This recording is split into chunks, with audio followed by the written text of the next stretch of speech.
नमस्कार, मैं कुसुम कंवर। आप देख रहे हैं न्यूज़ बात आपकी। समाज सेवा में मिसाल बने दिनेश गिरी।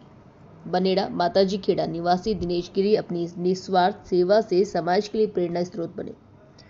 यह बात 80 वर्षीय समाजसेवी व रिटायर्ड इंजीनियर शंभूलाल जोशी ने कही। उन्होंने बताया कि बनेड़ा में आंगनबाड़ी, राजकीय चिकित्सालय, शमशान घाट, सार्वजनिक पुस्तकालय सहित कई सामाजिक स्थलों की साफ सफाई और व्यवस्थाओं में दिनेश गिरी हमेशा सहयोग करते हैं।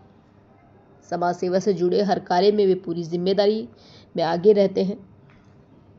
दिनेश गिरी निजी अस्पताल में रात्रि शिफ्ट में काम करते हैं। इसके बावजूद भी दिन में समाज सेवा के कार्यों में सक्रिय रहते हैं। उनकी सेवा भावना युवाओं के लिए प्रेरणा स्रोत बन रही। ब्यूरो रिपोर्ट, परमेश्वर दमामी।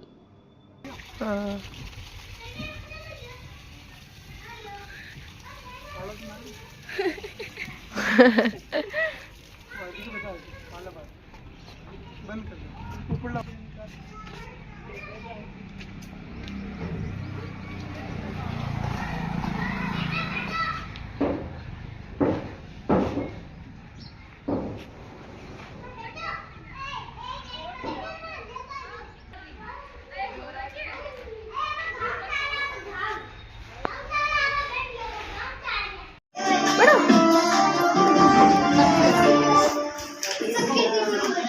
Please like, share, subscribe my channel and please press the bell button.